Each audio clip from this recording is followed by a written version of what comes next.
네, 강프로입니다. 자, 삼성전자 보겠습니다. 자, 일단 미증시에서 삼성 반도체 종목군들 있잖아요. 대부분 반등이 나왔습니다. 특히나 금요일 날 하락을 했었던 종목들이죠. 엔비디아 그리고 뭐 슈퍼마이크로 컴퓨터 이쪽도 슈퍼마이크로 컴퓨터는 사실상 엔비디아하고는 비교 자체가 조금 어려운 그런 기업입니다. 무엇보다 슈퍼마이크로 컴퓨터는 자체적인 뭐 기술을 가지고 있다 이런 내용 분명히 있죠. 지금 뭐 냉각 관련해서 뭐 액침 냉각 기술에 대한 부분이나 이런 부분이 부각되면서 지금 AI 반도체 관련된 내용으로 굉장히 뜨거웠잖아요. 이런 부분이 부각되면서 슈퍼마이크로 컴퓨터가 올해 들어서 한 4배 정도 상승을 했어요. 실제 그 내용을 보여드리면 이런 상황이란 말이죠. 엔비디아 말고 여기 슈퍼마이크로 컴퓨터를 쭉 보면요. 이런 상황입니다. 여기 올해 들어서만 300불에서 1200달러가 넘는 그런 구간까지 한 2달 만에 올라버린 겁니다. 그래서 실적 발표를 사전에 안 하겠다는 그런 내용이 실적 문제 있는 거 아니야? 이런 불안감으로 좀 작용하게 됐고, 이런 불안감이 반영된 결과가 금요일 날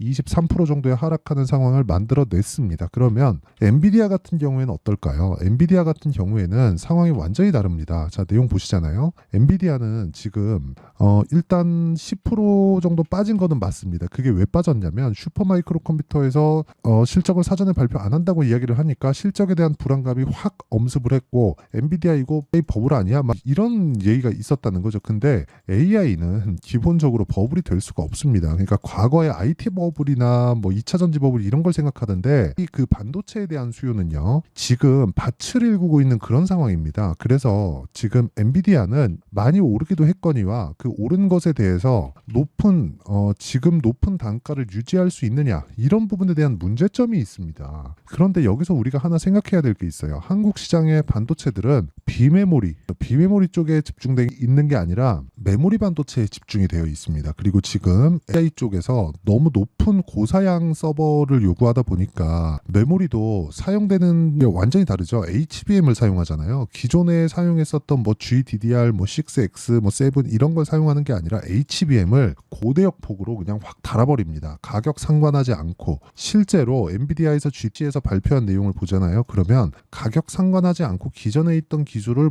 대거 투입을 해서 병목 현상을 아예 없앤 그런 그 설계 방식을 내놨습니다. 그리고 이런 부분에 대한 내용을 단위당 성능비라고 하는데 단위당 성능비를 높이기 위해서 순행까지 사용하는 그런 부분이 부각되면서 슈퍼마이크로 컴퓨터가 강세를 보였었다는 거고, 이런 부분과는 달리 메모리 쪽에 대한 수요는요. 지금 오히려 엔비디아가 경쟁사를 만나서 경쟁사들이 치고 올라오는 과정이 만약에 생기잖아요. 그러면 엔비디아의 목적인 연착륙에 대한 부분을 달성하는 게 엔비디아의 목적이라면 메모리 반도체 쪽에 대한 부분은 사실상 지금부터가 피크를 칠 수 있는 단계라고 보면 됩니다. 그리고 무엇보다 지금까지 이야기를 드린 건 산업군에 대한 이야기라면 여기서 우리가 하나 더 봐야 되는 게 삼성전자가 지금보다 더 빠지는 상황이 오잖아요. 그럼 환율도 올라가죠. 달러 강해지죠. 물가 올라가죠. 그럼 금리 올라갈 거죠. 11월 달에 대선 있죠. 이거 만들 수 있겠습니까? 없습니다. 그리고 무엇보다 엔비디아를 포함해서 반도체 관련주들도 큰 폭의 조정을 받은 것은 맞고요. 실제로 여기서 우리가 여기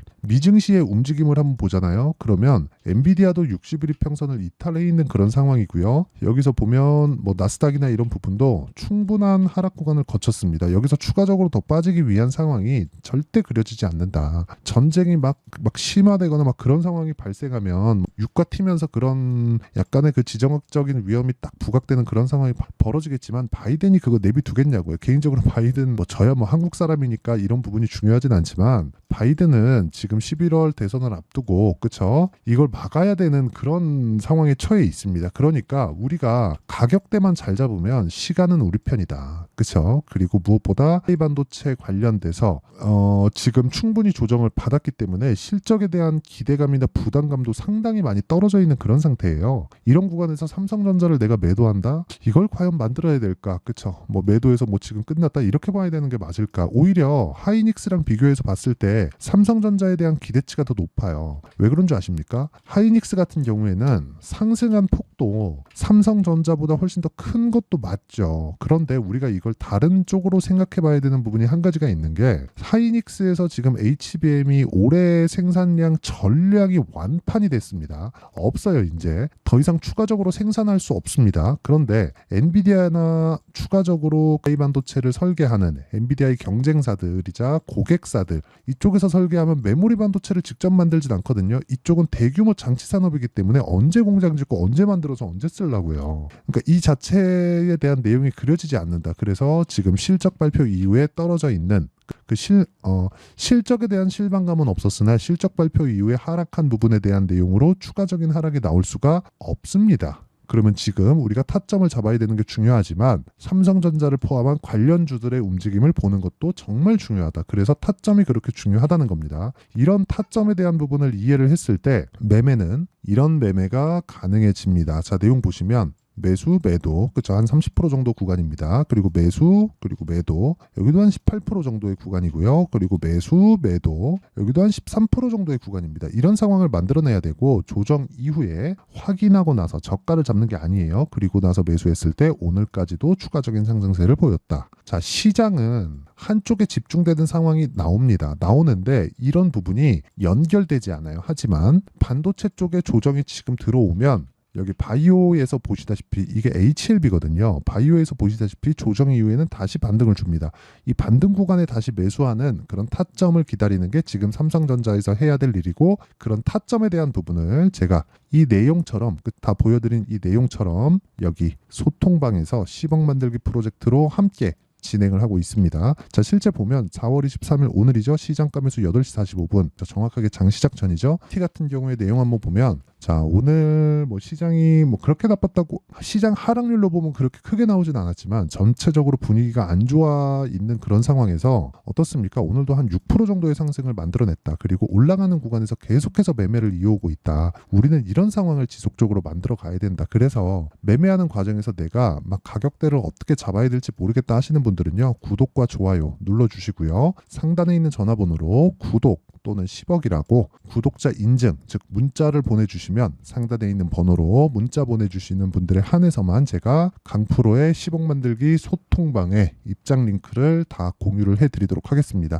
삼성전자에 대한 타점, 그리고 관련돼 있는 반도체 종목군들에 대한 타점을 제가 함께 공유를 해드릴 거고요. 그리고 무엇보다 어떤 식으로 매매가 진행되는지 이렇게 다 보여드렸고, 그리고 무엇보다 이 내용 제가 타점까지 다 공개를 했기 때문에 이 내용을 토대로 우리가 삼성전자에 대한 움직임을 보면 연관돼서 우리가 생각을 해보자고요. 삼성전자가 지금 61평을 이탈해서 굉장히 안 좋은 움직임을 지속적으로 보인다면 어떤 상황이 만들어질까요? 계속 빠지고 안 좋고 박살나고 작살나고 이런 상황이 지속된다고 쳐봅시다. 그러면 환율 올라가면 달러 올라가면 금리 올라가고 이런 상황이 된다는 거죠. 이런 상황이 더 이상 만들어지지 않는다. 그러려면 엔비디아도 빠져야 돼요. 그렇죠? 그러면 엔비디아가 빠지는 걸로 인해서 파생되는 게 이 뒤쪽의 일이기 때문에 삼성전자 같은 경우에도 지금 이미 한 10% 이상 조정을 받은 그 상황이라서 굳이 내가 여기서 팔아야 되거나 그런 부분을 만들 필요가 전혀 없습니다. 진짜 전혀 없어요. 하지만 관련돼 있는 종목군들이 강한 종목군들, 리노공업, PSK홀딩스 이런 종목군들까지 다 조정 구간에 들어왔기 때문에 삼성전자를 토대로 그런 종목군들의 타점을 잡는 게 정말 중요합니다.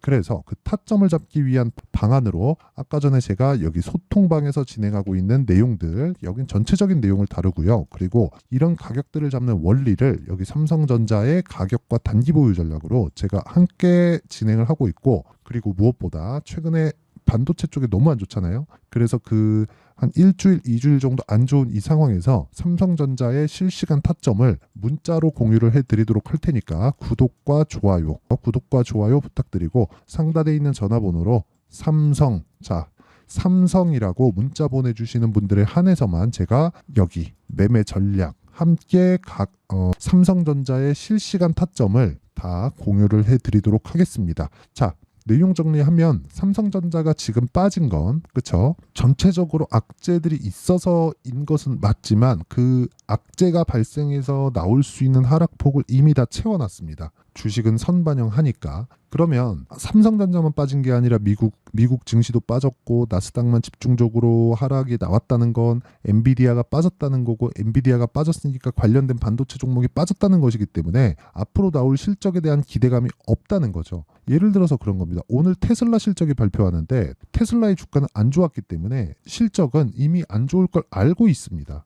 그렇기 때문에 테슬라 실적이 나오고 나서 굉장히 테슬라가 여기서 또 박살이 나거나 그런 상황이 나오지 않을 가능성이 굉장히 높습니다. 이런 부분을 감안한다면 삼성전자 같은 경우에도 실적이 잘 나오는데 빠졌어요. 그렇다는 건 우리가 여기서 타점을 잡아야 되는 그런 상황을 만들어야 된다는 거고, 타점을 잡은 그 기준치가 되는 거 있죠. 그 기준치가 되는 게 아까 전에 말씀드렸던 가격과 보유 전략이고, 이 내용을 전체적으로는 제가 소통방에서 진행하기 때문에 여기 구독과 좋아요 눌러주시고 상단에 있는 전화번호로 구독 또는 10억이라고 문자 보내주시면 제가 여기 소통방 링크를 공유해 드리고요. 그리고 여기 삼성전자만의 실시간 타점 그리고 매매 전략에 대해서 필요하다 하시는 분들은 구독과 좋아요 눌러주시고 상단에 있는 전화번호로 삼성이라고 문자 보내주시면 됩니다. 그러면 제가 삼성전자의 실시간 타점과 함께 매매 전략을 공유해 드리도록 하겠습니다. 자, 결과적으로 보면 가격이 먼저 뜨고 가격이 먼저 내린다는 거예요. 이런 부분을 다 이해를 했을 때 어느 정도 결과를 낼 수 있고 어떻게 분류해서 매매를 해야 되는지 그 내용에 대해서 제가 다 이해를 시켜드리도록 할 테니까 영상 끝까지 시청하시고요. 모든 분들이 성공 투자하셨으면 참 좋겠습니다. 삼성전자 이제 거의 하락 부분은 다 끝났다고 보시면 되니까 너무 걱정하지 않으셔도 되고 보유하시면 되고, 그리고 추가적으로 매매하는 과정에서 관련돼 있는 종목군들로 좀 퍼뜨리는 그런 작업은 조금 필요하다. 그렇기 때문에 타점은 정말 필요하다. 이 부분 반드시 기억하세요. 자, 24년도가 돼서도 시장은 여전히 어렵습니다. 자, 근데 시장은 항상 어려울 거예요. 앞으로도 계속해서 어려워질 겁니다. 자, 근데 제가 매월 대시세 종목을 구독자분들에게 공개를 합니다. 자, 내용을 보면 12월 달에 실제 공개를 했었던 강프로의 대시세 종목에 대한 내용인데, 대기업을 상대로 안정적인 매출 구조를 가지고 있고요. 그리고 현재 주요 거래처는 삼성전자, 인텔, 하이닉스, TSMC, 해외에 반도체 관련된 기업이라는 걸 알 수 있죠. 그만큼 1월 달에 제가 보고 있었던 종목은 반도체 관련주라는 걸 알 수 있습니다. 공개를 해드리면 이 내용입니다. 여기 어보브 반도체, 그쵸? 실제 제가 거래한 내용을 공개를 한 거고요. 수익에 대한 크기를 보면 공략한 시점, 제가 가격대를 함께 공개를 해드렸는데 공략한 시점부터 21%의 수익 마감이 된 것을 확인해 볼 수가 있습니다. 자, 근데 지금도 마찬가지입니다. 지금은 어떤 이슈가 있을까요? 2월 달에 발표한다는 기업 밸류업 프로그램이 있죠. 근데 그걸로 인해서 지금 2월 달에 발표한다고 이야기가 나온 상황이고요. 무엇보다 우리가 생각해야 될 내용은 한 가지입니다. 어떤 이슈나 그리고 어떤 상승할 수 있는 내용으로 인해서 주가가 올라가는 것은 맞죠. 하지만 가격이 먼저 반영한다는 걸 반드시 알고 있어야 되고, 그런 내용에 대한 파악이 되었을 때, 그쵸? 여기 어보브 반도체처럼 21%, 그쵸? 대략 3에서 4일 동안 20% 이상의 수익을 먹을 수 있고요. 그리고 여기 HLB 같은 종목처럼 대략 일주일이 채 되지 않는 기간 동안 30%의 수익을 낼 수 있습니다. 자, 그러면 답은 나왔어요. 재료에 대한 부분보다 중요한 게 가격이다. 자, 근데 지금 시장에 쏠려 있는 게 뭐죠? 2월 달에 발표하는 기업 밸류업 프로그램에 대한 내용이죠. 자, 그러면 우리가 이쪽에다가 지금 집중을 해야 될까요? 그 내용을 한번 보겠습니다. 기아차의 차트를 보면요. 1월 24일 날 정부단에서 입김을 불어넣은 이후에 시세가 강하게 발생한 것처럼 보이지만 애초에 12월 달부터 신고가를 달성했다는 걸 확인할 수 있습니다. 자, 그러면 우리가 스케줄을 따져봤을 때 우리가 어디를 봐야 될까요? 4월 달 총선을 봐야 됩니다. 드디어 때가 온 거죠. 4월 달 총선이 끝나면 그 뒤엔 뭐가 있죠? 대선 전국으로 들어갑니다. 그러면 우리는 4월 달 총선부터 시작해서 대선까지 이어질 수 있는 종목을 찾는 게 정말 중요합니다. 그게 정부 정책의 방향과 그리고 스케줄에 맞춰서 가는 거예요. 정치적인 상황에 따라서 주가가 움직이는 걸 우리는 수도 없이 많이 봐왔기 때문에 스케줄에 맞춰서 가는 게 지금으로서는 답이 될 수 있습니다. 그리고 무엇보다 어느 정도의 시세를 내는지 그 첫 번째 단계인 상황을, 그쵸? 제가 12월 달 밝혀드렸었던 대시세 종목으로 이미 공개를 해드렸기 때문에, 그쵸? 어떻게 제가 매매를 했는지까지 다 보여드렸습니다. HLB처럼, 그쵸? 31.9% 걸린 시간은 4일밖에 되지 않죠. 이 종목을 제가 가격과 그리고 어떤 종목인지를 애초에 12월 달부터 공개를 한 겁니다. 자, 그러면 지금도 마찬가지예요. 앞서서 제가 말씀드렸었던 23년도에 했었던 여러 가지 종목들이 있죠. 한미반도체 같은 종목들도 여기 소통방에서 모두 공개를 해서 실제로 10,000원부터 60,000원까지 상승한 내역이 있고요. 왜 공략을 했는지를 제가 다 공개를 해드렸습니다. 근데 지금도 마찬가지라는 거죠. 정부 정책의 방향에 맞춰서 또는 선거 스케줄에 맞춰서 매매를 이어가야 될 때가 됐고요. 제가 총선 관련된 큰 시세가 나올 수 있는 대시세 종목을 준비를 해놨습니다. 길게 말씀드리지 않겠습니다. 모든 종목들은 신고가를 달성하면서 대시세 준비를 하게 되고요. 신고가를 공략했을 때 내가 시장에 주도주를 잡을 수 있는데 지금은 총선에 집중하는 게 맞다. 그래서 총선 관련된 그리고 대선까지 이어질 수 있는 종목을 준비를 해놨는데 지금부터 준비를 하셔야 나중에 고가에 올라가서도 꾸준하게 매매를 이어갈 수 있습니다. 자꾸 막 손절하고 매매하는 과정에서 너무 어렵다 하시는 분들은요.